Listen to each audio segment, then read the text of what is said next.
ہمارے بر صغیر میں انسانوں کو خدا بنا دیا ہے لوگوں نے، تو جس نے ان کو پیدا کیا اس کو چھوڑ کر ان پر توکل کیے بیٹھے ہیں، جن کو زندگی بھی اللہ نے دی اور پیدا بھی اللہ نے کیا اور موت بھی اللہ نے دی اور موت کے بعد اٹھانے والا بھی ان کو اللہ ہے، تو اس سے کیوں نہ مانگیں؟ تو اس لیے آپ نے فرمایا کہ یہ سب سے اعلیٰ دو چیزیں ہیں جو اللہ نے انسان کو عطا فرمائی ہیں، اللہ پر توکل و توکل علی الحی الذی لا یموت۔ کیا آیت ہے؟ اس پر توکل کر جو ہمیشہ زندہ ہے اور موت سے پاک ہے، سب کی نفی کرتی چونکہ باقی سب پر تو موت ہے۔ وتوکل علی الحی، توکل علی اللہ نہیں کہا، وتوکل علی الحی، زندہ پہ توکل کر۔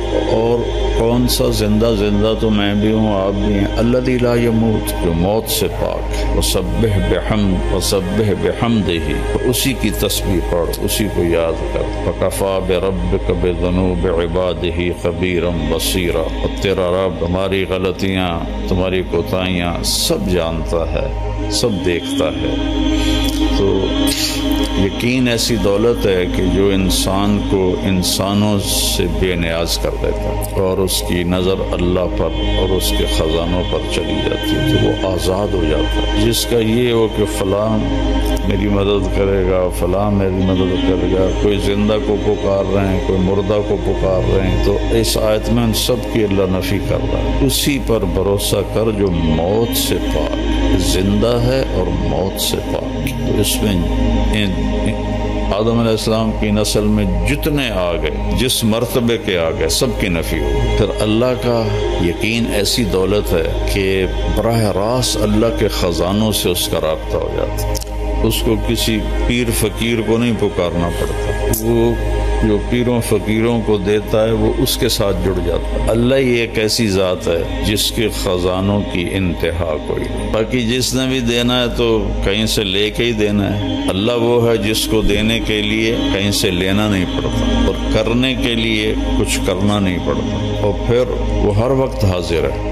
اقرب الیہ من حبل الورید، تیری یہ جو رگ ہے اس کو حبل الورید کہتے ہیں، شہرگ، جس کے کٹنے سے موت واقع ہو جاتی ہے۔ اللہ تعالیٰ فرما رہے ہیں یہ دیکھ رہے ہو، یہ تمہاری رگ کتنی قریب ہے، میں اس سے بھی زیادہ تمہارے قریب۔ اردو میں پکارو، ہندی میں 6010 زبانیں، 6010 زبانیں اس وقت بولی جا رہی، میں نے پڑھا تھا 6010 زبانیں بولی جا رہی، اور ہر زبان کے حروف، الفاظ الگ الگ، تو اللہ سب کی سنتا ہے، سب کی سمجھتا ہے۔ 7 ارب انسان ہیں یا 8 ارب، سارے کٹھے مل کے بھی اللہ کو پکاریں اور مانگیں تو لا یشغلہ سمع عن سمع ولا یلہیہ قول عن قول، کہ اس کو کسی جگہ بھی یہ مشکل نہیں پڑتی کہ ایس کیا کیا ہے، ایس کیا کیا ہے۔ یہاں 2 آدمی بات کرنے لگ جائیں تو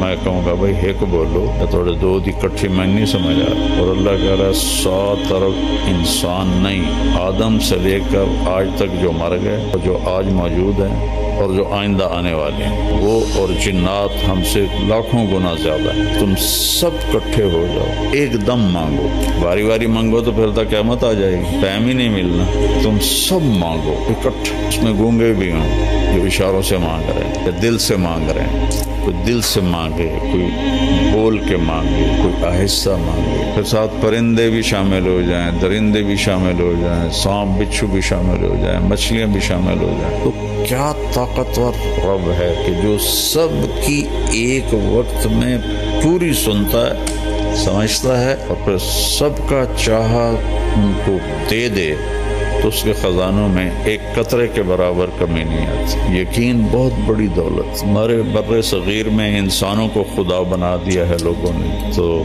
جس نے ان کو پیدا کیا اس کو چھوڑ کر ان پر توکل کیے بیٹھے ہیں، جن کو زندگی بھی اللہ نے دی اور پیدا بھی اللہ نے کیا اور موت بھی اللہ نے دی اور موت کے بعد اٹھانے والا بھی ان کو اللہ ہے، تو اس سے کیوں نہ مانگیں؟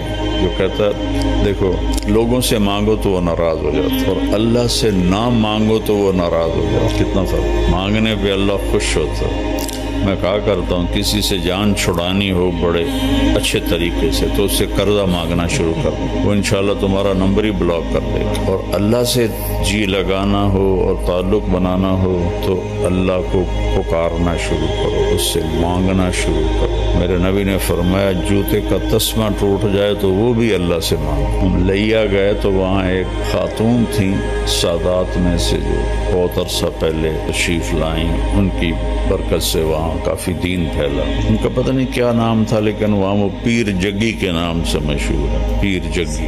تو ہم ان کے سجادہ نشین سے ملنے گئے، ملنے کے بعد فاتحہ پڑھنے مزار پہ گئے تو وہاں عورتیں بیٹھی تھیں کافی سارے۔ پیر جگی پتر دیویں آ، پیر جگی پتر دیویں آ، یہ اب ہمارے ساتھ ہے نا کھبیاں والا، وہاں ایک ہوتا تھا اللہ بخش، ہماری برادری کا تھا، رشتہ دار نہیں تھا۔ تو میں تلمبے سے آ رہا تھا تو میں نے دیکھا وہ اپنے باغ میں درخت کے نیچے، آم کے درخت کے نیچے بیٹھا تھا۔ میں نے گاڑی روک لی، میں جا کے ملا، بڑا خوش ہویا۔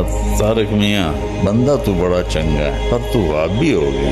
میں کہ میں تو نہیں وہابی ہویا، تینوں کیا حق ہے؟ میں کہ وہابی کون ہوندے کہ جڑے پیراں نو نہ منن؟ میں کہ میں تو آپ مرید ہاں قادریہ سلسلے چ، پیراں نو منے نہ، پر میں آنا پیر پتر نہیں دیندے، پتر اللہ دیندا۔ یہ تا گل ہوئی، پیر بھی پتر دیندے، انہاں دا کوٹا ہوندا ہے اللہ کول، اس کوٹے چوں لے کے تے او دیندے۔ اتنی اللہ سے نا آشنائی ہے، اتنی اللہ سے بیگانگی ہے، نہ قرآن پڑھتے ہیں نہ نبی کی زندگی پڑھتے ہیں۔ یہ اولیاء کرام کی کتابیں لکھی ہوئی ہیں جن کی کوئی سند کوئی نہیں، جن کی کوئی ثبوت کوئی نہیں، ان کی جھوٹی سچی کرامتیں، اسی پر ہی سارا کچھ۔ راجہ صاحب بتا رہے تھے کہ ایک جگہ جمعہ پڑھنے گئے تو خطیب صاحب مسجد پر ہی تقریر کر رہے تھے کہ ایک شیخ عبدالقادر جیلانی رحمت اللہ تعالی علیہ کا مریدنی کا بیٹا فوت ہو گیا۔ تو وہ آئی کہ حضرت میرا تا بیٹا فوت ہو گیا، میں تو واپس لے دے۔ انہوں نے فرمایا بی بی جڑا مر جاوے وہ واپس نہیں ہم لیکن نہیں تسی کر سکتے ہو، میں نے واپس لیا دے میرا بیٹا۔ پیر شیخ عبدالقادر جیلانی رحمت اللہ علیہ نے نظر دوڑائی تو اسرائیل چوتھے آسمان پہ پہنچ گیا تھا، پیچھے سے وہ پہنچے گا، اسرائیل میرے مرید دی روح واپس کر سا کیا جڑا گتھلا ہے نا، ایسے ڈھیر ساریاں روحاں قبض ہیں، میں نے کیا پتا کیڑا توڑا مرید ہے۔ میں کہا اسرائیل آج میرے مرید دے تو فیل سب زندہ ہون گے، تو گتھلی کھول دیتی، سارے زندہ ہو گئے۔ جہاں ایسے خطیب بات کر رہے ہیں لوگ سبحان اللہ کہیں، کہاں گیا ایمان، کہاں گیا یقین؟ اس لیے اللہ کے نبی نے کہا کہ یقین سے بڑھ کر اللہ نے کوئی نعمت نہیں دی، عافیت سے بڑھ کر اللہ نے کوئی نعمت نہیں دی۔